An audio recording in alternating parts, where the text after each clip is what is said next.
מה ההבדל בין אשרא לבססך, לכלל ביטוח, לשאר חברות הביטוח אשראי שאנחנו רואים פרסומים שלהם? במה אתם שונים וכמובן במה אתם טובים יותר?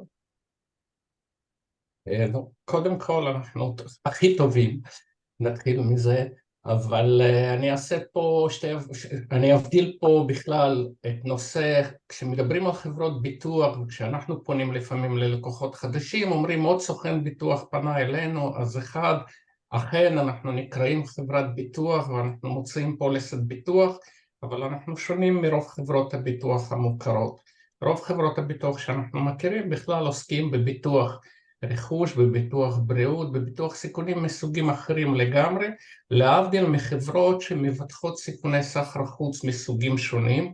אז קודם כל אנחנו חבורה מצומצמת, בסס"ח, כלל ביטוח אשראי, קופה שנקבת בשמה, ואנחנו חברות ביטוח שעוסקות בביטוח סיכונים, סיכונים פוליטיים וסיכונים מסחריים. אנחנו עוסקים בתחום פעילות אחר. עכשיו ההבדל בינינו לבין חברות הביטוח האחרות העוסקות באותו תחום כמו בסס"ח בכלל, ראשית אנחנו חברת ביטוח ממשלתית יחידה קיימת בארץ, ואנחנו מה שנקרא ECA, Export Credit Agency, אנחנו מבטחים סיכונים דומים אך שונים. אנחנו עוסקים בעיקר בביטוח בתחום הפרויקטלי התשתיתי בעסקאות גדולות עד גדולות מאוד, לקוחות שלנו הם חברות בינוניות או גדולות, כולן עוסקות בייצוא, ומה שמייחד ומייחד אותנו מחברות ביטוח הפרטיות, שעיקר הפעילות שבה אנחנו עוסקים או לקוחותינו עוסקים, מתרכזת במדינות מתפתחות, משמע באותם מקומות שיש סיכונים פוליטיים, יש סביבה עסקית לא כל כך ברורה, יש גם סיכונים מסחריים, ולכן רמת הסיכון שם היא שונה מרמת הסיכון שבה עוסקות חברות ביטוח הפרטיות.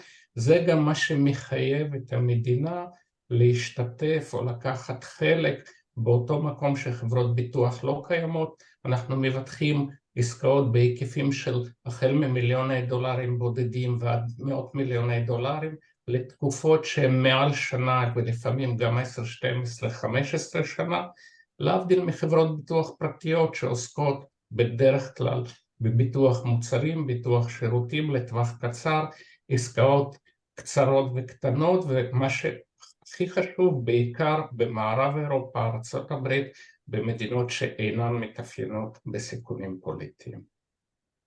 אז רגע, אני לא הבנתי. אם אני עושה עסקה בארצות הברית, אתה גם יכול לבטח אותי?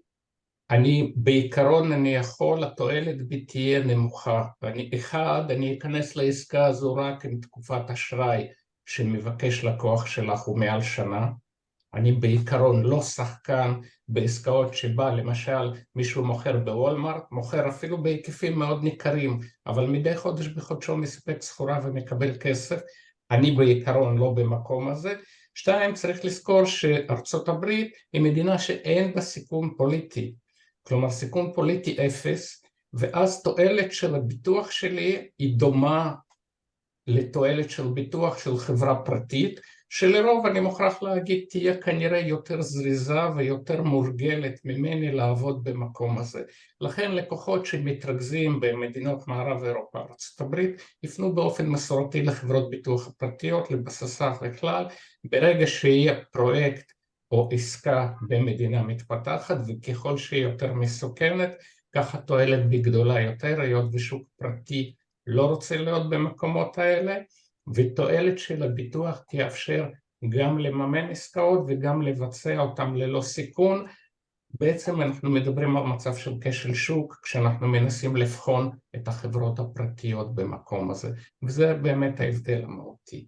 אז רגע, אז תכלס מי שמעניין אותך זה אסיה, אפריקה, דרום אמריקה, זאת אומרת כל הדרום. מזרח אירופה. מזרח אירופה גם. כן, אני מוכרח להגיד שלמשל אפריקה היא אולי היבשת הכי מסוכנת, אבל שם יש לנו גם הכי הרבה עסקאות בעשור האחרון, ובדרך כלל מי שיבוא אלינו זה מישהו שהוא מבחין באיזושהי רמת סיכון, או לחילופין רוב הלקוחות שמגיעים אלינו מגיעים בעצם בגלל צורך לממן את העסקאות, בגלל הדרישה מהצד השני לאפשר לקבל אשראי.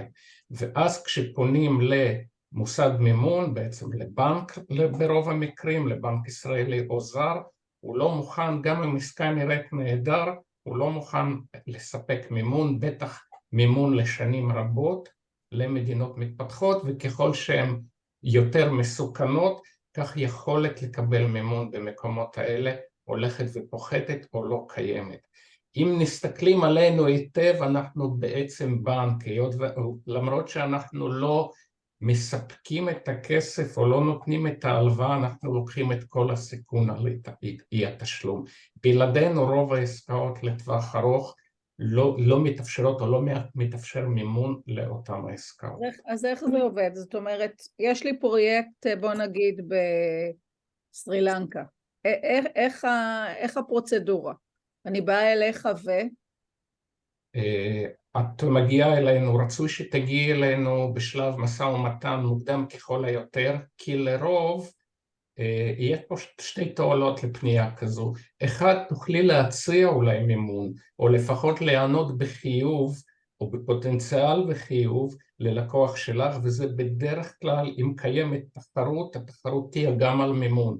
ואם תפגשי מתחרה שמגיע מראש מצויד ביכולת מימון, ותגידי אני לא יודעת, אני צריכה לבדוק או אני לא מסוגלת, סביר למדי שלא תקבלי את העסקה גם בכל יתר הפרמטרים אם את יותר טובה, זה אחד. שתיים, הרבה פעמים כשאת מנהלת משא ומתן, יש חובת מכרז, את מתנהלת משא ומתן עם לקוח שמראש יש לו דרישות לקבלת מימון. אם תסגרי או תתקדמי בחוזה מסחרי, שיקבע גם תנאים של מימון, ואחר כך תפני אלינו, והדברים שנוכל לספק לא יסתדרו, תצויה למצוא את עצמך במצב שאת לא יכולה לקיים את ההתחייבויות המימוניות בחוזה. לכן פונים אלינו אכן במצב שמזהים עסקה פוטנציאלית, מזהים שיהיה צורך במימון. הרבה פעמים לקוחות שמנוסים לעבוד איתנו מגיעים אלינו עוד לפני שהם יוצאים למשא ומתן. זיהו הזדמנות, יודעים שהם, לא יודע, מנהל הייצוא, מנכ"ל החברה, מישהו אחר צריך לטוס להיפגש או לארח, מגיעים אלינו, בודקים שאפשר לממן באותה מדינה, בודקים שיש לנו יכולת לספק פוליסת ביטוח, משמעות הדבר מבחינתם שיש להם יכולת לגשת לבנק ולאפשר אשראי לארוך טווח לאותה תקופה. פנייה אלינו נעשית באמצעים, פנייה פורמלית נעשית על ידי איזשהו טופס קצר, בקשה לביטוח, פונים אלינו, מתחילים להיות מלווים על ידי רפרנט שאחר כך מבקש דוקומנטים, אנחנו בודקים שאנחנו ראשית יכולים לספק פתרון באותה מדינה, ואם מדובר בלקוח מסחרי אנחנו נבקש דוחות כספיים, אנחנו נרצה לבדוק את ההיסטוריה, את יכולת תשלום שלו, ואנחנו עושים את זה במקביל, הרבה פעמים גם במקביל למערכת בנקאית, כך כשלקוח מגיע לשלב שהוא צריך לחתום על החוזה, הוא כבר יודע, יש לו מאיתנו אישור לממן את העסקה, יש לו הצעת מימון מהבנק, הוא יכול לדבר מה שנקרא תכלס, כי לקוח ששואל אם אתה יכול לספק מימון, הוא שואל גם לאיזה תקופה ובאיזה תנאים. לכן כל הפרמטרים האלה נבדקים והם תלויים בעלות הביטוח ועלות המימון בהסתמך על פוליסת הביטוח שאנחנו נספק. זאת אומרת, אתם למעשה כלי שיווקי, אתם לא רק כלי מימוני. כשאני באה ללקוח, אז יש לי עוד יכולת שאני משווקת, יכולת לממן, אבל זה כלי שיווקי לכל דבר. אין ספק, אני הרבה פעמים פונה לחברות, דווקא לחברות הגדולות יותר, כי בחברות קטנות הרבה פעמים מנכ"ל הוא עושה גם במחירות וגם במימון וגם בפונקציות האחרות. חברות גדולות יותר, כשיש מנהלי אשראי ומנהלי מימון, הרבה פעמים ניגשים אלינו רק מההיבט הפיננסי, מסתכלים באמת על העסקה הפיננסית כדאית או לא כדאית, ולא מבינים בדיוק את מה שאמרת עכשיו, שזה כלי שיווקי ממדרגה ראשונה. מתחרים שלנו ממדינות אחרות שיודעים לבוא מראש מצוידים בחבילות מימון, מצליחים לסגור עסקאות שמבחינה איכותית, מבחינת פתרון טכנולוגי הן פחות טובות, רק בזכות זה שיש להם יכולת מימון גמיש, ארוך ובמחירים שהם מחירים ללא תחרות. אז תכלס, אני יצואן ישראלי, יש תנאי סף לזה שאני אבוא לדבר איתך בכלל? כן, אחד, כמו שאמרת, את חברה ישראלית, אוקיי, כלומר בעיקרון אני עובד עם חברות שנוסדו בישראל, או אני מסייג את עצמי חברות שמבצעות ייצוא שמקורו בישראל. כלומר חברה כזו או אחרת יכולה להחליט שהיא פותחת סובסידרי במדינה אחרת כי יותר נוח לה למכור, אבל עדיין המוח, תהליכי ייצור מתבצעים בישראל. יש לי סף של לפחות 30% ערך מוסף ישראלי. צריך לזכור שהרבה מאוד עסקאות שחברות ישראליות עושות הן עסקאות אינטגרציה, עסקאות שמשלבות ציוד שירותים מחברות שונות, והרבה פעמים חברה שעומדת בפרונט היא אינטגרטור, היא לא יצרן. אני בבדיקה כזו אחד אבחן שבאמת יש לפחות 30% ערך מוסף ישראלי, לכאורה נראה מעט, אבל צריך לזכור שהרבה מאוד דברים אנחנו לא יכולים לקנות בישראל, אלא נאלצים לקחת במקומות אחרים. דבר נוסף, יש תנאי סף של רמת הסיכון שאני מוכן לעבוד בה. יש מדינות לצערנו שאנחנו לא יודעים לתת שם פתרון בגלל רמת סיכון מאוד מאוד גבוהה, קיצונית. לדוגמה? דוגמה, מדינות כמו, אני יודע מה, צ'אד למשל, שאנחנו אולי נותנים שם פתרון שוליים בגלל עניינים פוליטיים, אבל אם מישהו יגיע מחר עם עסקה של 50-100 מיליון דולר, אנחנו נתקשה לתת. במדינה כמו שהיום מיאנמר בגלל נושאים פוליטיים, במדינה כמו רוסיה ואוקראינה שנמצאות היום במלחמה, בחלק ממדינות אפריקה מאוד מאוד בעייתיות ועניות. יש חברות, צריך לזכור, שכבר לא מחזירות חובות. כלומר, כשאנחנו מסתכלים על מדינות חלשות, חלקן עוברות כל פעם מחדש את התהליך הזה של קושי לשלם חוב, דיפולט, פריסת חוב מחדש, אנחנו מתקשים כמובן להיכנס למדינה. אלכס, אתה לא עושה את העסקה עם המדינה, זה לא שהמדינה משלמת, יש פה לקוח פרטי, נכון? אז מה קשור זה שהמדינה לא משלמת? אני אענה לך כמו פרס, כן ולא. אחד, אני עושה תמיד עסקה בראש וראשונה מול המדינה, לא כמדינה היא חייב, אלא כחברה פרטית במדינה מתנהלת תמיד בהתאם לחוקים, תנאים ומצב באותה מדינה. כלומר, גם החברות הטובות ביותר, ויש בהודו ויש במדינות אחרות חברות מאוד מאוד גדולות, שיכולת שלהם לא מוטלת בספק. אם יקרה אירוע פוליטי, כמו מלחמה, כמו חוסר, אנחנו רואים מדינה כמו ארגנטינה נכון להיום, שהמון שנים לא משלמת חובות, למרות שלמדינה יש כסף, כי ככה שלטון החליט. לכן, למרות שבחלק מהמקרים אני לא עושה עסקאות עם מדינה, הסף הראשון שצריך לעבור אותו, זה יכולת או איתנות של אותה מדינה, יכולת שלה להחזיר חוב לפחות בפוטנציאל כמדינה. כי אם מחר... יכולת ורצון. יכולת ואחר כך רצון. אם אנחנו פוגשים לפעמים מדינות עשירות שלא רוצות לשלם חובות, אנחנו פוגשים לפעמים גם מצב הפוך, מדינות שכן רוצות לעשות עסקאות אבל אין להם יכולת. צריך לזכור גם כשמסתכלים ומדרגים את הסיכון במדינה, החייב הטוב ביותר הוא מדינה, לא יכול להיות גוף בתוך המדינה שדרגת סיכון שלו נמוכה יותר מהמדינה או שמדורג טוב יותר מהמדינה. לכן גם כשבצד שני, וזה לא תמיד, עומד גוף פרטי, מסחרי, ממשלתי או פרטי לחלוטין, אני בוחן קודם כל האם יש לי תקרה באותה מדינה, אני יכול להתנהל, רק אחר כך אני אעבור ואבחן את החייב. אותו חייב בשתי מדינות אחרות, במקרה אחד ירצה לשלם, יכול לשלם ולא יתאפשר לו, ובמקום שני הכל יהיה בסדר. לכן במידה ובאים אליי לקוח פרטי, אני בוחן הן את המדינה, הן את הלקוח המסחרי. בחינת מדינה היא קצרה מאוד, היא פשוטה מאוד, בחלק מהמקרים אפשר להיכנס לאתר שלנו ולראות את הדברים, אבל זה סף ראשון. דבר שני, צריך לזכור שיצואנים ישראלים עושים לא מעט עסקאות כן עם המדינות, וככל שמדינות יותר ריכוזיות או פחות טובות, כך יותר מהכלכלה בידי מדינה, ולכן אנחנו רואים באופן מסורתי, אנחנו רואים עסקאות בתחום הביטחון, בתחום הסקיוריטי, חלק מהעסקאות בתחום החינוך, חלק מהעסקאות בתחום הבריאות נעשות עם המדינות. התחומים האחרים, תחומי IT, תחומי חקלאות, מאפיינות יותר חברות פרטיות, אבל גם זה במדינות ריכוזיות אנחנו רואים שמדינות בעסקאות גדולות מתנהלות במישרין או על ידי חברות ממשלתיות.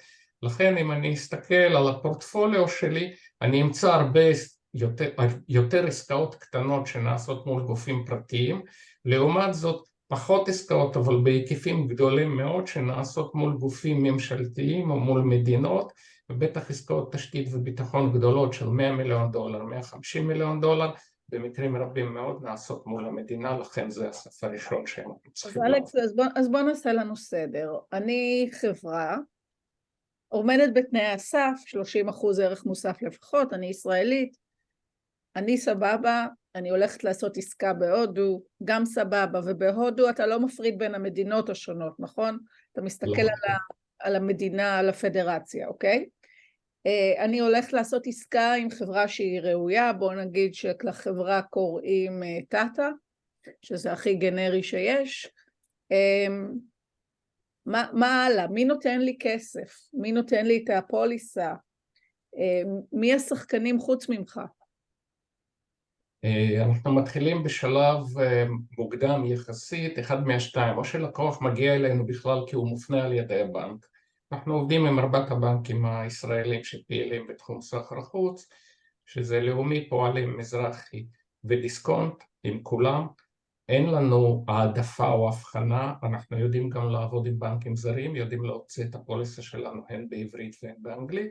צריך לזכור שבתנאי המימון היום ובנגישות, מצד אחד לחברות בינלאומיות אין בעיה לעבוד עם הגורמים הבינלאומיים, אבל בפועל רוב העסקאות שאנחנו עושים מתנהלות מול בנקים ישראלים. כלומר, בנק הוא השותף הכי חשוב מבחינתי, הוא בסופו של דבר גורם שנותן כסף, הוא אמנם לא לוקח סיכון, לכן או שלקוח יגיע כי הוא מופנה כבר על ידי הבנק, או שהוא בשלב מאוד מוקדם, רוב הלקוחות שלי, מה שמעניין אותם זה לא רק הביטוח, זה היכולת להתממן.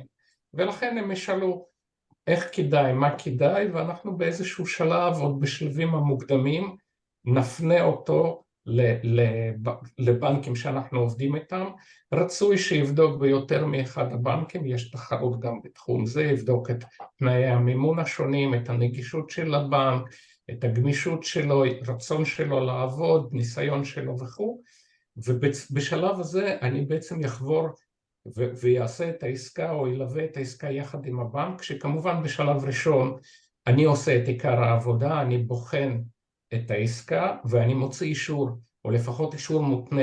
ברגע שיש לי אישור מותנה, לקוח שלי פונה במקביל לבנק, ומבקש מבנק להוציא הצעת מימון שנסמכת על פוליסת הביטוח שאני הוצאתי.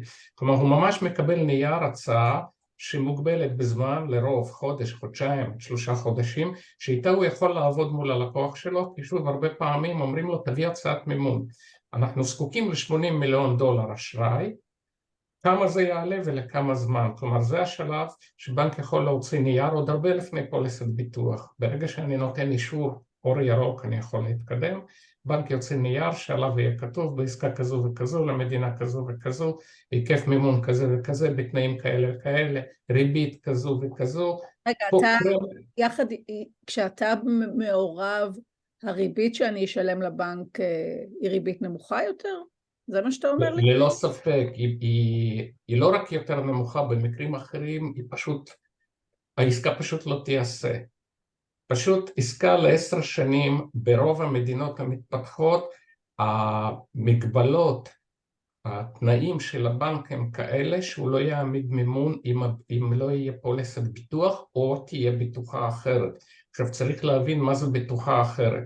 היות ובנק נותן מימון ומימון ארוך טווח, זה צריך להיות ביטוחה או ערבות בנקאית מבנק אחר, או נכס שהוא בעל משמעות, יכולת להפוך אותו לכסף, כלומר, או ערבויות אישיות, ערבויות חברה. כשאנחנו מדברים על חברות שעוסקות בפרויקטים של עשרות ומאות מיליוני דולרים, כמה פרויקטים כאלה בשנה, כמעט ואין חברה שמסוגלת להישען על הביטחונות שלה, זה 1. 2, צריך לזכור שהישענות על הביטחונות שלך עצמך, אומרת שפעם בכמה זמן סיכון מתממש, באים אליך. מה שאנחנו עושים, אנחנו הופכים את העסקה ללא זכות חזרה ליצואן. once ביטחנו את העסקה, אם יקרה משהו, בנק לא יבוא ליצואן, מי שחייב בעסקה הזו זה הלקוח, זה לא יצואן ישראלי. כל היופי שתמורת פרמיית ביטוח של 1%-1.5% בשנה, יצואן קונה לעצמו שקט מוחלט. מרגע שהוא ביצע את העסקה, ו10, 12, 15 שנה, פחות, אני יכול להגיד, לא מעניין אותו מה יקרה. אם יקרה משהו, בנק פונה אליי. מי שמקבל את המימון, הוא אמנם את הכסף רואה יצואן, כי הוא ביצע את העבודה, הוא סיפק את הפרויקט. אבל עכשיו מי שנשאר, once הפרויקט סופק, מי שנשאר זה החייב שהוא מדינה או לקוח במדינה זרה, מול בנק ישראלי, כשאני ביטחתי את הבנק. יצואן יצא מהמשחק, פנה לפרויקט הבא. אז רגע, לפני שאנחנו מסיימים, יש פה שאלה של ליאור, שחצי ענינו עליה, אבל אני כן רוצה להתייחס. ליאור שואל, האם בכדי לקבל ביטוח, הישות המשפטית המוכרת צריכה להיות ישראלית? האם אפשר לבטח חברה זרה שמוכרת אך מוחזקת בשרשור על ידי בעלי מניות ישראלים? אז נגיד לי, יש לי חברה בת בהודו, שהיא מבצעת את המחירה לחברת טאטה. איך אתם בתמונה? המבחן הוא לא בעלי המניות. מבחינתי, חברה ישראלית יצרנית יכולה לחתום על הסכם עם מפיץ, אינטגרטור, חברה זרה שאין בה שמץ של בעלות ישראלית, אבל יפרון בעסקה. אני בודק תחולה ישראלית, אני רוצה ייצור ישראלי, אני רוצה שירות ישראלי, בעלות לא פונקציה מבחינתי. אותי מעניין, ההסתכלות היא עידוד הייצור והייצוא מישראל. לכן אם תבוא חברה זרה שתמכור פרויקט ישראלי, אנחנו נסתכל עליה כחברה ישראלית, לעומת זאת חברה שמוחזקת ב100% על ידי בעלי מניות ישראלים, אבל קונה ציוד בסין ומוכרת אותו אחר כך בהודו, לא תקבל מאיתנו ביטוח. הבנתי. יש אגב סקטורים שאתם לא מוכנים לבטח לדוגמה? סחר בנשים, עבודת ילדים, לא סקטור. סמים, לא, כל מה שהוא לגיטימי למסחר בינלאומי, אין לנו שום העדפה, אנחנו מבטחים, יש דברים שהם אופיינים יותר, כמו ציוד רפואי, כמו חינוך, כמו תשתיות, אין לנו תחום שאנחנו נעדיף, גם אנחנו לא מבחינים בין ענפי ייצוא מבחינת הסיכון שלו, למרות שאנחנו יודעים שעסקאות בתחום הביטחון משולמות יותר טוב מעסקאות בתחום החקלאות, אנחנו לא מתמחרים את הסיכון של העסקה מנקודת מבט זו, אנחנו מסתכלים על החייב. רמת סיכון של החייב, אם יש עסקה ישראלית לגיטימית בתחום שחוק לא אוסר, או שזה לא נראה לגמרי תלוש מהמציאות, אנחנו יוצאים מנקודת הנחה שאם קונה ומוכר הסכימו לעשות עסקה, הסכימו על המחיר, אנחנו עכשיו ספק שירותים בסופו של דבר שצריך לאפשר קבלת מימון בעסקה. ושאלה, אני תכף אתן לך, הודו, אנחנו בוובינר שעכשיו אנחנו תכף עוברים לדבר על הודו. איך אתם מתייחסים להודו? יש לה רמת סיכון גבוהה, נמוכה, אל מול אחרות? הייתי שמח לעשות עוד עסקאות במאות מיליוני דולרים נוספים, היקף החשיפה שלנו לא גבוה, יש לנו כרגע תקרה של $500 מיליארד, שכמעט ולא מנוצלת. הודו היא אחת המדינות הפחות מסוכנות בתיק הביטוח, לא רק בגלל הגודל, בגלל שזאת מדינה מסודרת, עם מסורת, עם בנקאות מוסדרת, עם חברות גדולות מאוד. אנחנו מדרגים את רמות סיכון מ-1 עד 7, כש-1 זה חסר סיכון, זה מערב אירופה, ארצות הברית, 7 זה מדינות מאוד מאוד מסוכנות, יש גם מדינות שהן רמה 8, שהן אוף קאבר מבחינתנו, אנחנו לא מבטחים. הודו היום מדורגת ברמת סיכון 3, אפילו נושקת ל2, היא מדינה עם סיכון מאוד מאוד נמוך, עם תקרת הביטוח גדולה מאוד, אני הייתי אומר שמצב פה הרבה פעמים הפוך, שהפרה רוצה להעניק יותר ממה שהעגל רוצה לנוק, כלומר בהודו לא טובה להודו. לבטח הרבה יותר. צריך לזכור שהוא בגלל שמערכת בנקאית שם היא טובה ומסודרת, דווקא החברות הטובות וגדולות, אנחנו הרבה פעמים פוגשים מצב שיכולים לקבל מימון בתוך הודו, שהוא בסופו של דבר יהיה טוב יותר או שווה למימון ישראלי שאנחנו יכולים לספק. אז למה לשבור את הראש עם כל הסיבוב, עם חברת ביטוח ועם בנק ישראלי, כשאפשר לפנות לבנק הודי? אנחנו ניסינו מספר פעמים לעשות גם הסכמים ברמת מדינה, ברמת הריג'נס השונים.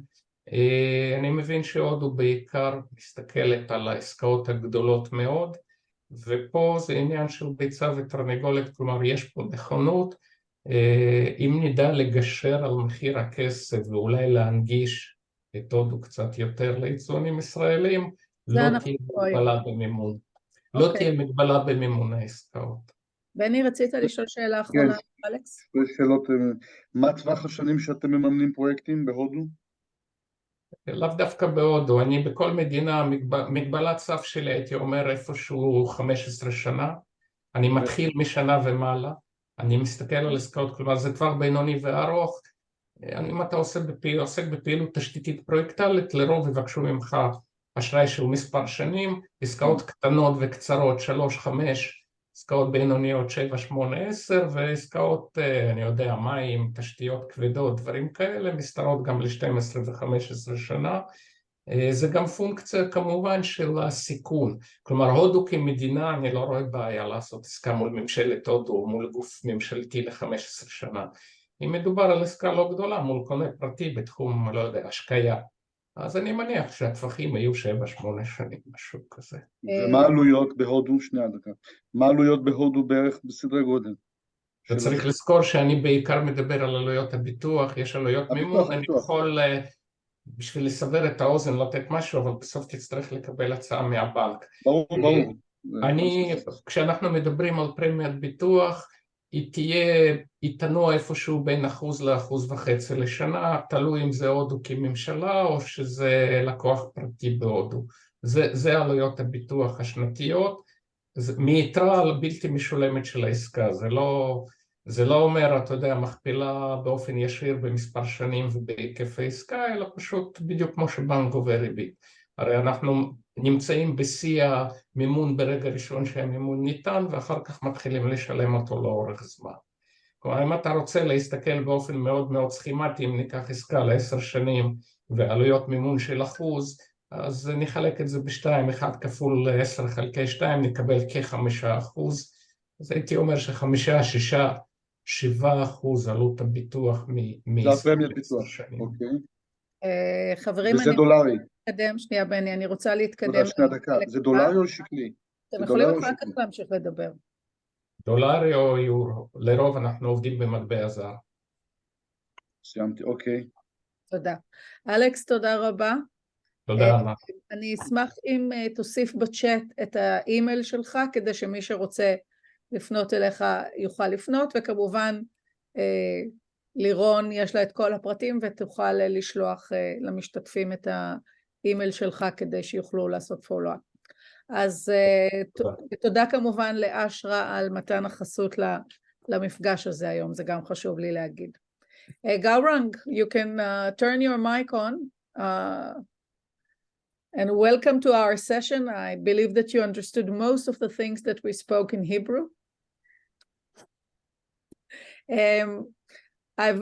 You were supposed to be here in Israel just on the week that we started.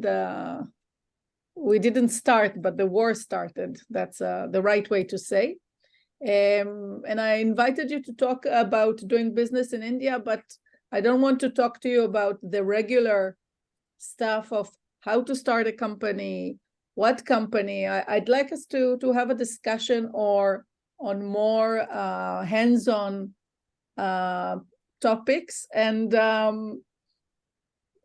let's move fast forward to, I have a company in India. Okay, I started a company. Let's assume that I did a private limited company and I want to transfer money to India. Okay. what are my options?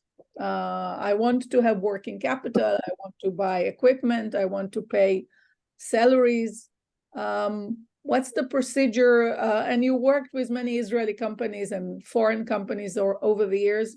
What can go wrong? Or on the other hand, what should I do as an Israeli company that wants to transfer money to India?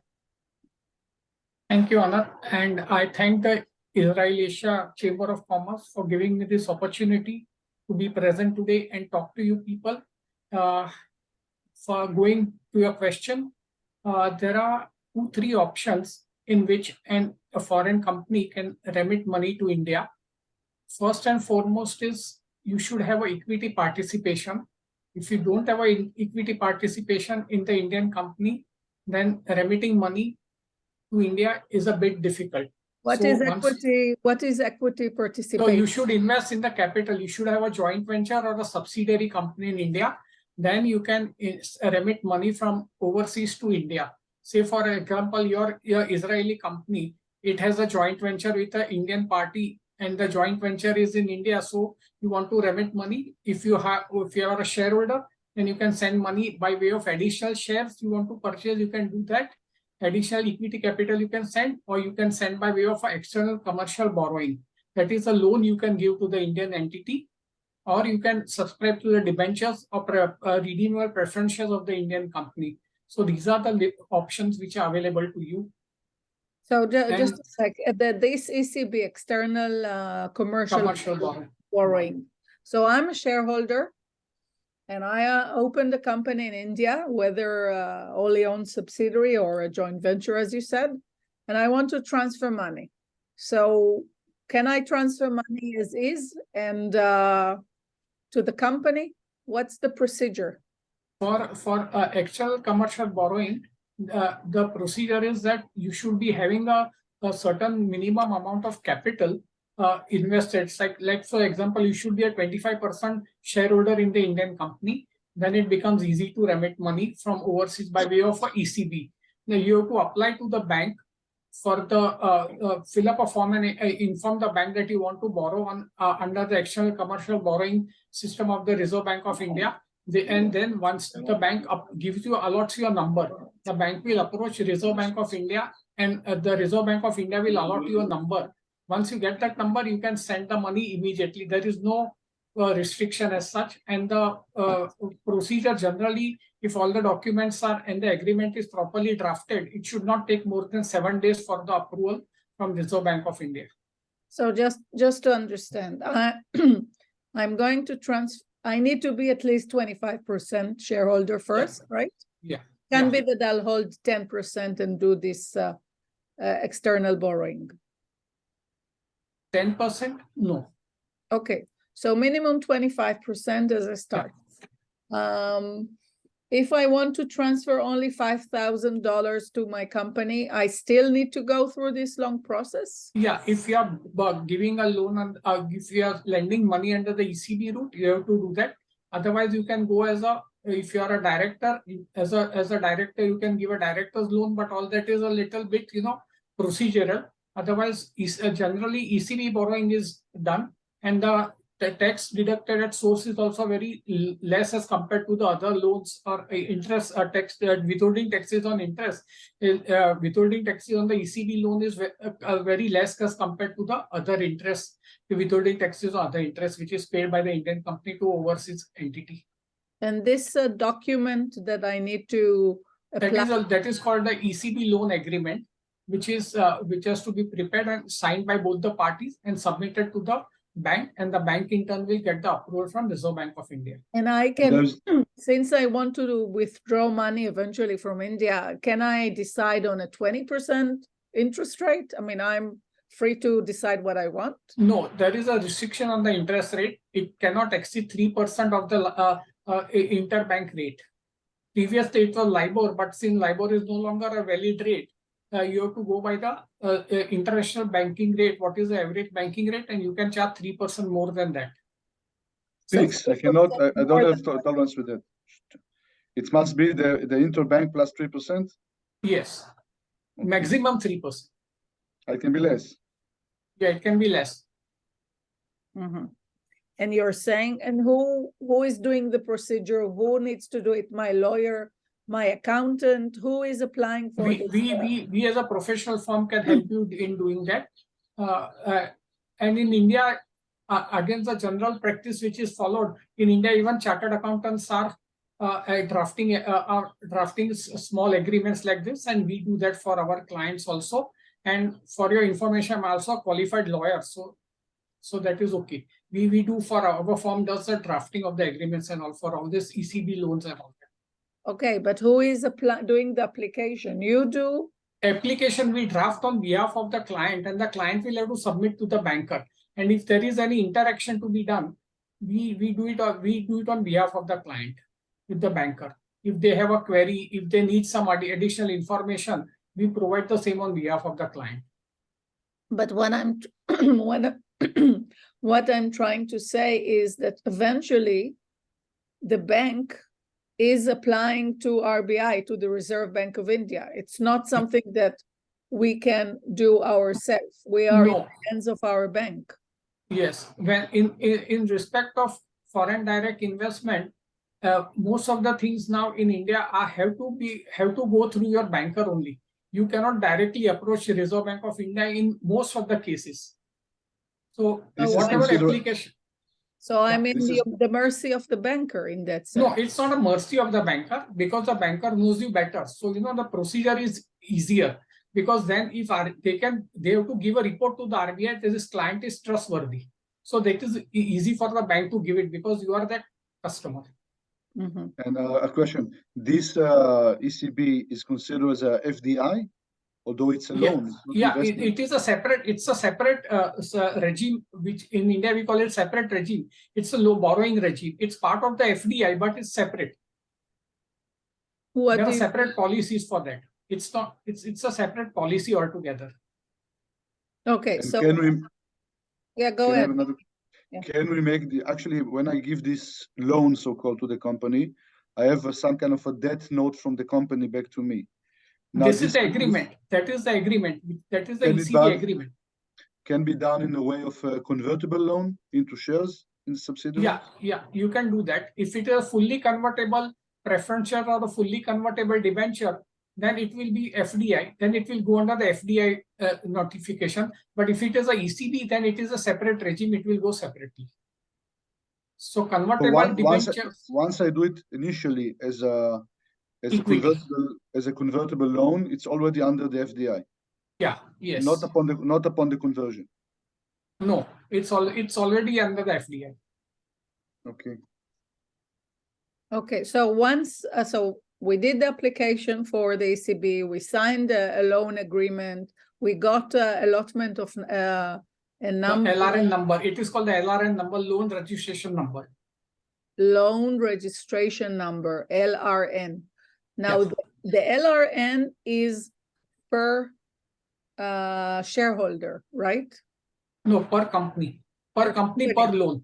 Per company, per loan. So the company gets a loan number. And with this loan number, they can take loans from each of the shareholders, actually. No, the agreement, the shareholder with whom the agreement has been signed.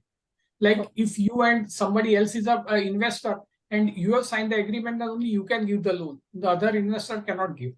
So actually each loan has a number registered. Each loan or each loaner? It's loan, each agreement. So if I give 4 loans, I have to if you say, for example, you have agreed to give a $1 million loan to the Indian company, but we have got the approval for $1 million loan. So you can give it in 4 tranches, 5 tranches, or single tranche. That is okay. But now over and above the 1 million, if you want to give any additional loan, then we'll have to go for a separate agreement. We have to generate a new one. Okay. Yeah. And can the loan, in the loan agreement, do I need to specify the purpose of the loan, what the company is going to do with the loan? Yeah, generally, previously there was a lot of restriction, but now there is no restriction. So you can just specify general corporate purpose. Okay, so I understand. Okay. So we said that you can transfer money for equity. you can transfer money for loan. Do I have other option? Debentures, convertible debentures, convertible preference shares. Okay, which will be a loan that will be later converted Into equity. shares in the company. That's what I asked Yes. before, yes. Now, what kind of bureaucratic hassles is make to the company? They have to annually report about the loan. They have to file as soon as you get the loan, you have to inform the bank. The bank will in turn inform the Reserve Bank of India, and every month till the loan is totally repaid, you have to file a monthly return with the bank stating that the loan amount was so much. This is how we have utilized the loan. And once you utilize the loan, then you have to just say that we are continuing to borrow and we have not repaid the loan. Till the loan is fully repaid, every month the company is required to submit a return to their banker. So it's a headache to. It's not a headache. It's one of the compliance requirements. What we Okay. call headache. Yeah, and if I'll take a loan from the bank now in India, what will be my interest? What is the range? It depends. The range, if it is for export purposes, like you are borrowing against export sales, the interest rate will be lower.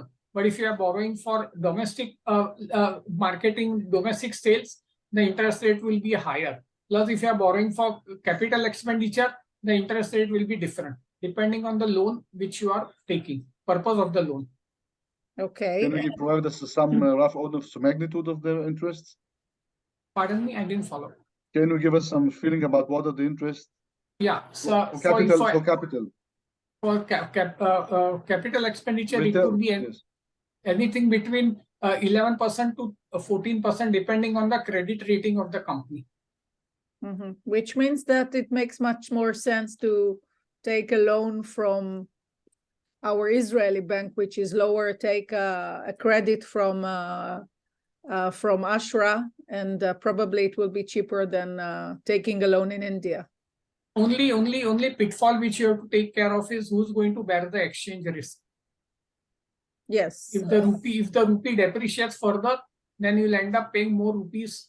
If it appreciates, then you get an advantage. So there are ECB loans where, if it's a wholly owned subsidiary, it doesn't matter. One way or the other, the parent company bears the exchange loss. But if it's a joint venture company, then many lenders put a clause that the borrowing will be in Indian rupees, so that the exchange risk will be on the Indian party and not on the foreign party. Mm-hmm. Okay. So one question that someone asked me, and I forgot to ask it initially. In order to start an Indian company, I know that there are several options, and everybody is going for the private limited one, which is the simplest. Do I need 2 shareholders, or one? Yeah. Is it? Two shareholders. Okay, but there is an option for 1 shareholder in That India. is only for when a resident investor is investing and it's not a manufacturing entity. But if I'm a foreigner, only a resident, you're saying? Yeah, foreigners have to have 2 shareholders, because 1 shareholder has to be a resident Indian. That is a compulsory requirement. Mm-hmm. And there was a time that everybody tried to do a partnership. Is it still an option? No, now partnership with foreigners option is available on paper, but practically it does not work. Because you have to obtain a Reserve Bank of India permission, which is very difficult to give, and in certain sensitive sectors or certain sensitive countries, then central government approval will be required. So it takes a lot of time, and most of the time there will be a lot of queries, and it will take very long time for the approval. And one, sorry, go ahead, Benny. When you say partnership, you mean LLP? LLP route No. I mean a partnership per se. And LLP is a separate regime. LLP is part of the FDI regime. Okay. So can you explain to us about what is the LLP? I mean, LLP is a limited liability partnership. It's under the separate act. It's under the Limited Liability Partnership Act of 2008, while the partnership is under the Partnership Act of 1932. Here, I put your slide on limited liability company. Yeah. So this still exists, this is not the one I wanted to share. The LLC. This one, yeah, this one, the limited liability partnership. Is it doable? Because I know that many Israeli companies had issues with this scheme. Is there a benefit to that, or what is the disadvantage to open a limited liability partnership? You Comparing can to open PVT. please Comparing go to ahead. PVT. Go ahead, Gavin. The downside is you can open a limited liability partnership only if there are no restrictions under the FDI policy. Say, for example, you are looking at real estate or some other activity where there are restrictions like you cannot disinvest before 3 years, or you should have a minimum capital, so much investment. All this, if there is certain condition to that, then LLP is not permitted. LLP is permitted only when there are no FDI related restrictions. So you are recommending such scheme, or you would suggest Israeli companies to just go with the problem is Reserve Bank of India many times comes and raises queries like, say, for example, everybody is holding, say, 10% profit sharing ratio in the LLP. There are 10 partners and everybody is holding 10%. But say, for example, the foreign investor, he is investing 50% of the capital and the others are not investing equal amount of capital. Then the Reserve Bank of India will turn around and say, you're violating the ECB regulations by going under LLP and bringing in more money into the country. So, then to answer all those queries is a bit difficult. Now to justify why you are bringing in more money than the other partners, it becomes a bit difficult. So these are the couple of issues which come up. Otherwise, there is no problem in LLP also. So if I'm going back to another example from before, that we want to bring in money as capital in the ECB, you don't recommend, if you know in advance that that's the way we're going to finance the local activity. So you don't recommend on LLP if this is our financing? No, because LLP cannot borrow under ECP's regulations so far. So that's a major point. Yeah. Okay. Goran, small question. Usually Israelis are, it's confusing, a public company, a listed company. If you can explain to us the difference between public and listed, and what should we be aware of? A listed company is always a public company. Okay. So that is the basic requirement. You can say it's a bigger set, and subset is public company, a listed company. The big set is a public company. A public company in India, there is a restriction on the number of shareholders which you can have in a private limited company. So once the number of shareholders exceeds that number, then you have to go for a public company. As at present, the number of shareholders is 200. Previously, it was only 20. Some years back, they made it PVT. Yeah, so there can be not more than 200 shareholders. If the shareholders are more than 200, it becomes a public company. But it's not necessarily listed on a... No. Okay, Listed you can have unlisted public company. So that's why I said public company is a bigger set. Under it falls the listed public company. Okay, so when a company tells us that they are a public company, it means that it has more than 200 shareholders? Or they per se want to be a public company where the borrowing and all that, they do something additional advantage. But in India, basically, if you are not listed public company, then the advantage is not there. Basically, it would be better to be a private limited company. And just a second, I need to understand. You are always listed on the Bombay or the other National Stock Exchange. National Stock Exchange. That's the only listing possible in India. For two stock exchanges. Okay. I'm trying to understand. now let's go to real estate. I mean, it's Anat, can I have another question? yes, you can. Just as a thumb rule, in what occasions shall we prefer LLP over PVT? What is the reason for that? Is there any advantages in that? I mean, in the long term, not in the... LLP, the advantage is that the shareholder, the partners of the LLP do not pay tax on their income. So, the basic tax is 30% in a LLP as compared to 25% in a company. So once the 30% tax is paid, then the profit share of the partners is tax-free. That is the biggest advantage. Okay. Let's talk a bit about real estate. It was very popular for a few years, and again, I see Israelis are looking now at real estate in India again. Yeah, now it has again become popular. So exactly. So my question is, can I remember that I invested in India in 2008, and at that time, I couldn't invest in more than 50% of a property. I couldn't invest in apartments. I couldn't buy an apartment. I could only do a development. What is the situation now? What in which venues of real estate I can invest as a foreign investor? Now that 50% restriction has gone away, so 100% you can invest. Still, you cannot buy real estate and trade in real estate. Say you cannot buy 10 apartments and sell 10 apartments. That is not permitted.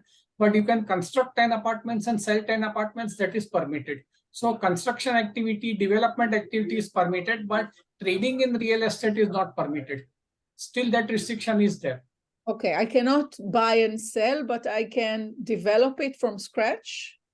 Yeah, you can buy land, you can build the house or a farmhouse or whatever it is, you can buy land and then develop, construct on it and then sell it. That is permitted. That is no restriction in that. Is there a limit, a minimum limit to my investment? I remember at that time there was a minimum. No, now all those restrictions have gone away. Okay, so if I want to buy a house, I need actually to buy the land, you're saying? You build to own your house, yes. No, you can't build your own house. As a foreigner, you cannot build your own house. Why? Because that is not permitted. Unless you are staying in India, you are shifting to India, it's a different matter. Otherwise, buying property is not permitted. No, but I'm buying the land, I'm developing it, and then I'll sell it. That is permitted. That is real construction activity.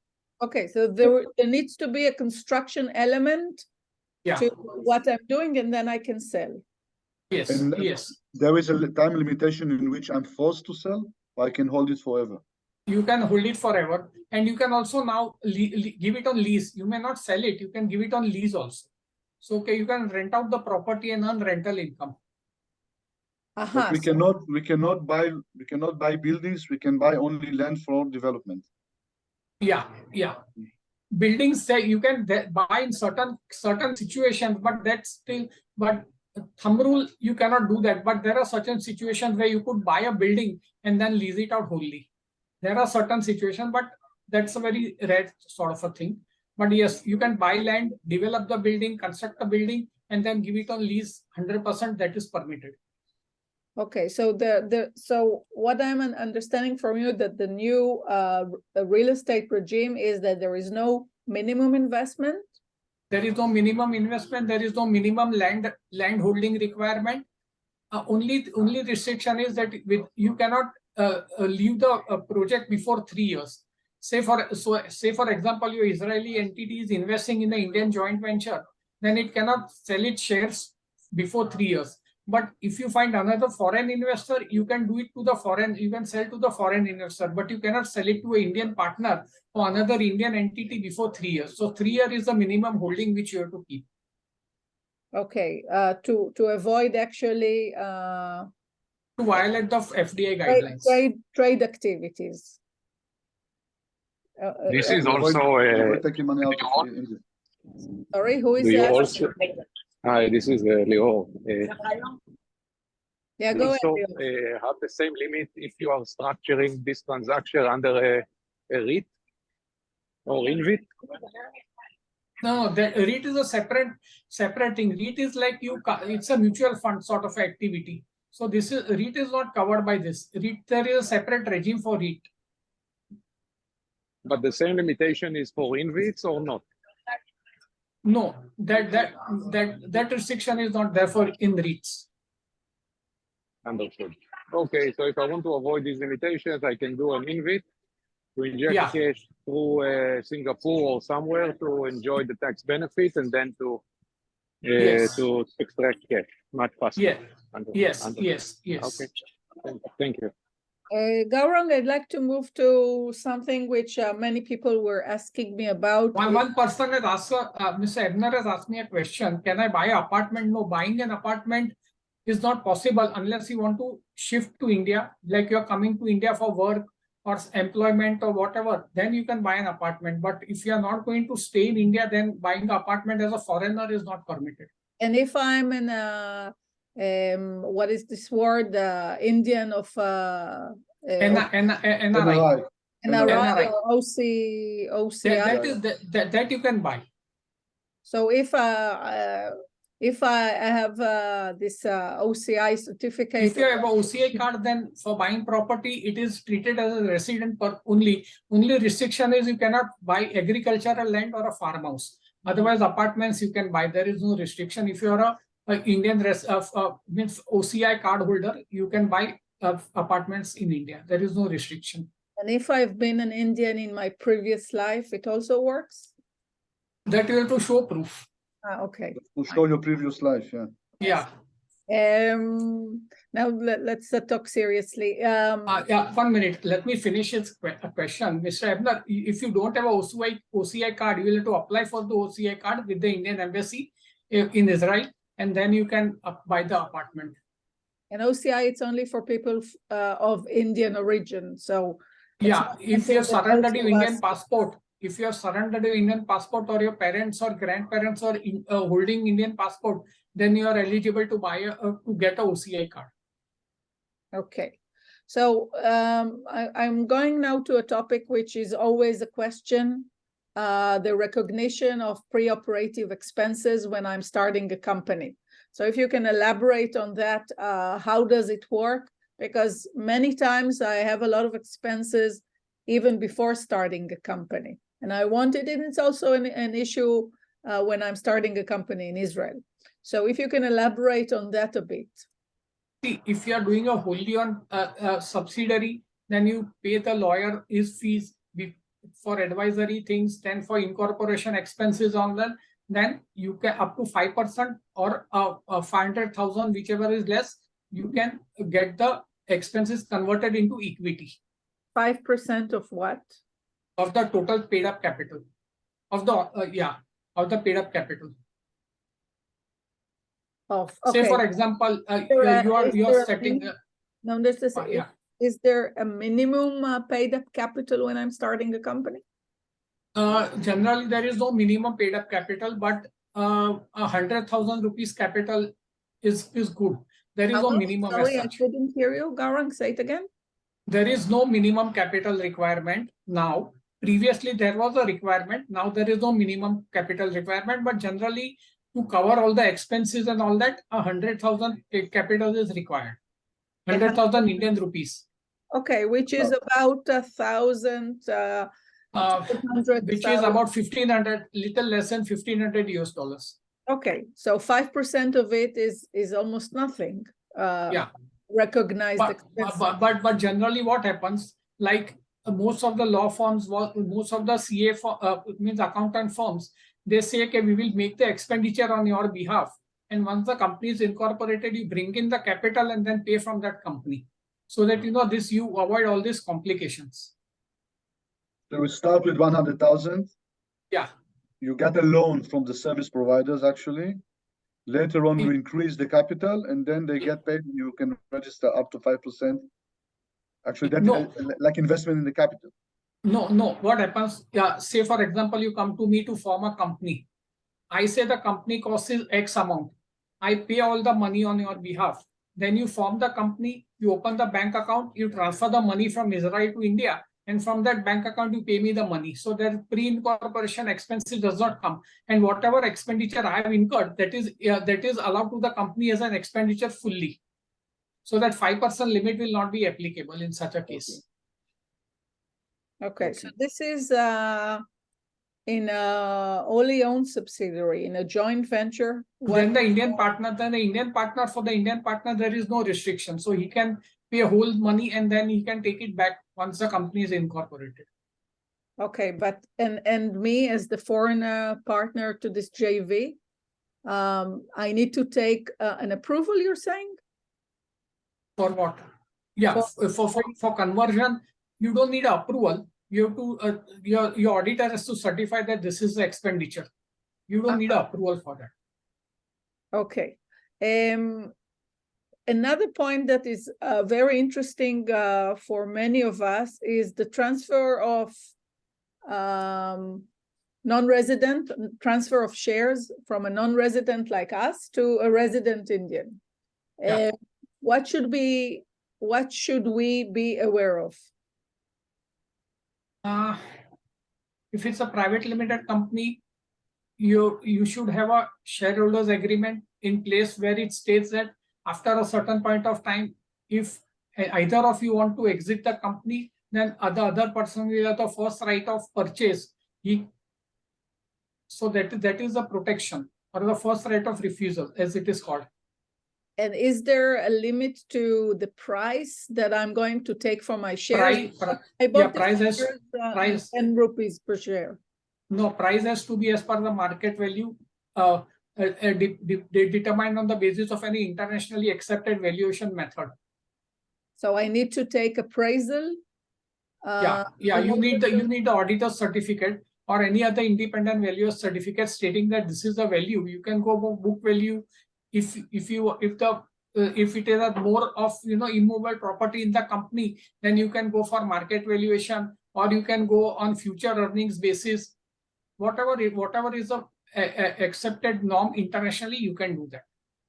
Okay, shareholders agreement that just a second. The shareholders agreement that you mentioned, it has to be done upon the registration of the company. I can do it close to the transfer of the shares. It should be done around the incorporation time. That is better. Okay. It is registered somewhere, the shareholder? No, we generally make it a point to take it up, record it in the first board meeting, or whenever the first board meeting after the agreement is signed. In that meeting, we ratify the agreement. But it's kept with Actually, the company. It's not that I have to submit it somewhere. No, you don't need to submit it anywhere. Okay. But the practical advisory from that once you register the company, this shareholders agreement taking care of this should be part of the initial legal steps that we are taking. Yeah, generally we prefer that before you bring in the money, you should sign the shareholders agreement. So it should, because subsequently once everything is done, then both the parties lose interest in signing all these documents, Yeah. So we suggest that you do it before you actually remit the money. Okay. Gaurang, another question, just a sec, I missed my point. So when I'm selling my shares to my Indian partner, that's fine. When I share it to another foreigner, is there a limit to that? Do I need to go to the appraisal as well? It is required because, unlike most of the developed countries, the rule in India is that the situs of the share is where the company is registered. So the situs of the Indian shares would be in India. Indian company shares would be in India. So even if you're selling it to a foreigner, you would be liable to capital gains tax in India. And for that purposes, you would need a valid valuation. Okay, and do I need to pay tax deduction at source when I sell my shares? How does it work? Yeah, you have to. If you have to, if it's an Indian party, then definitely they will not pay you without deducting the appropriate taxes. If it's a foreigner, then they should, technically speaking, they should be deducting and depositing. If they don't do it, then you will have to deposit on your own. Okay, So, and the tax deduction at source will be how much? What percent? Depending on the, it will be 20% depending on the actual capital gains, like whether indexation is available, whether you want to take a foreign cost benefit, what step up, whatever, means whatever the formula is there, based on that, but the tax should be 20% of the gain. And if I'm not making this TDS, tax deduction, then the transaction of share transfer will be... Then if there is a issue, then the company will be liable to pay the tax. But I'll be able to do the share transfer, or it's mandatory? Generally, the banker, if the banker is smart enough, he will object to it, because you have to submit the transfer form to the banker also. So the registrar, the banker is actually the extended arm of the government. No, but in case of a foreigner, then in the case of transfer to foreigners, the banker will not come into play, because the transaction will not go through the Indian bank. But when you are giving that share transfer documents to the company will not register it unless you show the TDS, withholding tax payment. Okay, that's the carrot or the stick. That's a stick. So the company registrar will not allow to do the change in the shareholders list. Not the registrar, the company itself. Because in India, we don't need to go to the registrar for every transfer. We have to go only once in a year when you are filing the annual return. So the company itself will be hesitant to register the transfer, because then the liability will be on the company to pay the withholding taxes. Now, is there a difference, and I move to another slide, is there a difference between transferring shares from non-Indian to Indian to the other way, from Indian to a non-Indian shareholder? No difference. No difference. Okay, but again, the only difference is that if you are selling it to me, I cannot pay you more than the valuation rate, and if I am selling it to you, then I can charge you more than the valuation rate. So if I'm buying from a foreigner, then the rate which I pay, the amount which I pay is less than the valuation rate or the valuation rate. If I'm selling to you, I can charge you the valuation rate or more than the valuation rate. That is the only difference. And why is this difference? Actually, let's understand. Because the money is going out of India. Yeah. The money is going out of India? Yes, yeah, exactly. No. It's just that previously that it's there in the policy, but now that difference also is not practically usable, because under the income tax law, if I'm giving a benefit to anybody, then the other person will definitely have to pay a tax on that, So it becomes a bit tricky. Okay. I want to just a sec go to the miscellaneous matters and see dividends. We're investing in India to make money. I mean, we're not investing just because we love India. I mean, that's part of it, but actually we want to make money and to remit dividend. Is there an issue? Is there any planning that we need to do before declaring dividend, before starting the company, in the shareholders agreement, in the articles of association? What mistakes that people are doing that later they have trouble remitting or taking out their dividends? Generally, there is no planning to be done in this case. Only thing is, like you make it clear that every year that if the company makes a profit, you have to distribute dividends. You cannot just say, okay, I don't want to distribute, because the thing is, if you have a joint venture entity, then the Indian partner may be taking out the money by way of salaries or other fees or anything, So that you have to make clear, okay, what is that every year you have to declare dividend based on the profits of the company. Otherwise, there is no such requirement as such, no planning can be done. And that you are doing in the article of association, the dividend policy? Yeah, you can have in the shareholders agreement, you can have the dividend policy. No, I'm asking about the articles of association. That you don't need to have any specific. There the general clause is there that in case of profit you can declare dividend based on the Companies Act, rules of the Companies Act. No, but if I insist, if I want to insist, it will be in the article of association. Can I? You can do that. There is no problem. And can I declare 20% dividends out of the cash in the company? Is there any upper limit for the dividends that I'm No, you have to keep, you have to continue to maintain a 10% reserve. So technically speaking, 90% of the profits you can take out as dividend. And 10% reserve of what? Yeah, that's just to see that the company is a going concern, you know. So tomorrow you don't have a cash crunch. So 10% of the cash or 10% of the profits? Profits. 10% of the profits should be reserved within the company, and I'm able to distribute whatever I want beyond its amount, okay? Yes. But there is a TDS also here. I mean, there is a tax deduction when you... Yes. Okay, can you elaborate on that? But tax deduction is 10%. Only 10%? Yeah. And I'm paying it in India, and then I actually can offset against against your Israeli tax liability. Say it you again? get the coupon. You can get the credit when you are paying your Israeli taxes. Okay, so this is a point that I wanted to connect, and this is the double taxation avoidance treaty between Israel and India. We have a lot of problems that the Indian party is doing TDS, tax deduction at source, although they don't need to do because we have this double taxation treaty.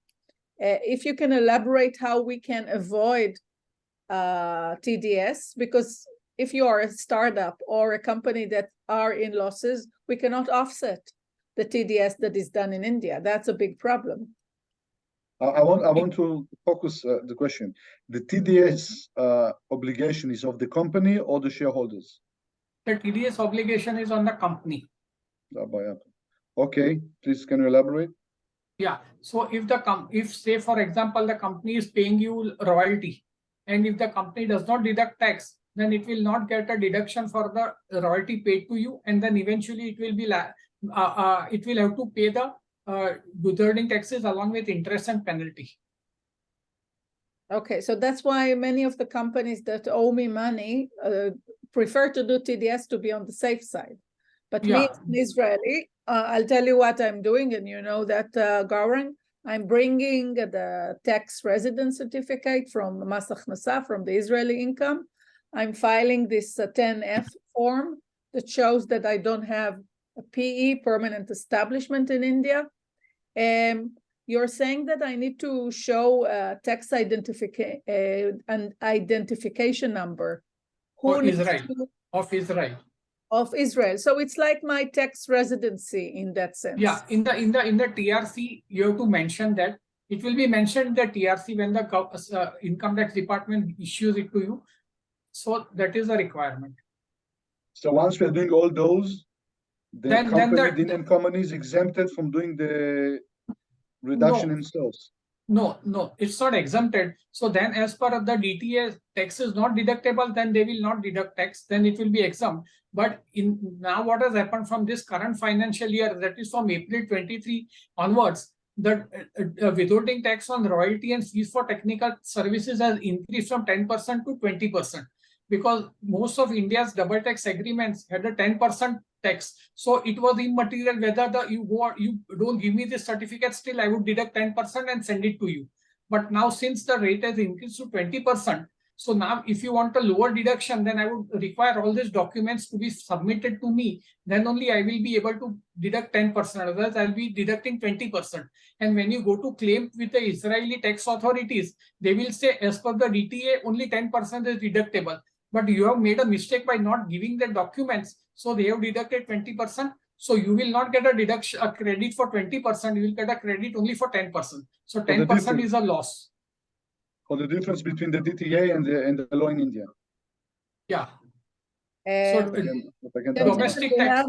We have 5 minutes left to our session. And if anyone has a question from our audience, you can raise your hand now and ask the question. And if not, I'll ask one last question, and I'll go back. And in the meantime, you can think about a smart question. I wanted to ask where was that? בני, אם יש לך עוד שאלה כרגע, אתה יכול להוסיף, אני רק רציתי לראות משהו. I have a question, but it's a long question. It will not 5 Oh, minutes. I'll allow you a long question that you ask it very quickly. No, the answer is long. Beyond this TDS, I think there are other gaps that evolve in the time between the DTAA and the tax regime in India. Because we face it not only about dividends, we face it about capital gains and other things. So can you elaborate about this? Because I think that the DTAA is lagging behind the actual tax regime in India. No, the DTA is not tax regime as such. DTA just lays down the percentage of tax which has to be charged. The tax has to be as per the domestic tax law of the country which is charging the tax. So that is the problem. And so of capital gains is 20%, but in certain cases under the DTA, no capital gains is chargeable in a few cases. Then in that case, you have to provide this 10F along with the TRC. Then they'll be able to go as per the DTA provisions. But if you are not submitting the appropriate documents, then going under the DTA is not possible for the Indian company who is paying you the amount and who is doing TDS on the amount. So if you want to get advantage of the DTA, then you have to provide the TRC certificate and Form 10F. That is only way you can avoid being charged under the domestic law. And that once I'm doing this, I'm providing the TDS, my tax identity actually as an Israeli, then it's overrule the Indian tax regime? I didn't follow the question. Once I submit all the papers, my tax certificate, my tax Israeli actually, then and I submit it to the company, then my tax citizenship, I would say, as an Israeli or a residency, overrule the local tax regime that the company is obliged to. Yes, because under the Indian tax law, under the Indian Income Tax Act, there is a provision which states that the person is permitted to choose whichever is more beneficial to him. So once you provide me these documents, then the DTA tax rate are more beneficial to you. Then the Indian company will be obliged to give you that beneficial rate, and they will charge you the lower TDS. To follow the DTA, okay. Yes, DTAA, yes, okay. yes. Because in some cases they don't do so. תכף זה נגמר הסשן.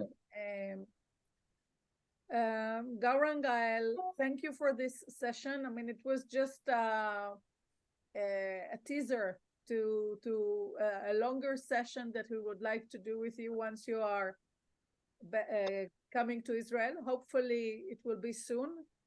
We all hope that this war will end as soon as possible, and we will be back to normal, and then we'll be happy to elaborate and see you in person. So thanks for this session. Alex, thank you for joining us today and for sharing with us more about Ashra. In the chat room, you have added your contact information, so whomever wants to get in touch with you, do that. Also, Gaurang, we will share your coordinates with the participants via Liron. We have recorded this session, so we will post it so that if we spoke too fast on issues and you'd like to elaborate, feel free to go. And of course, you can approach the experts, Gaurang and Alex, directly. Thanks for joining us today. Thank you, Benny, for co-moderating this session with me. Thank you very much for the opportunity. Thank you, my pleasure. Management of the chamber and this session today. We say in Hebrew, בשורות טובות, שיחזרו כולם, שנחזור לשפיות מלאה, ונמשיך לעשות עסקים כמו שאנחנו אוהבים. תודה רבה לכולם. תודה רבה.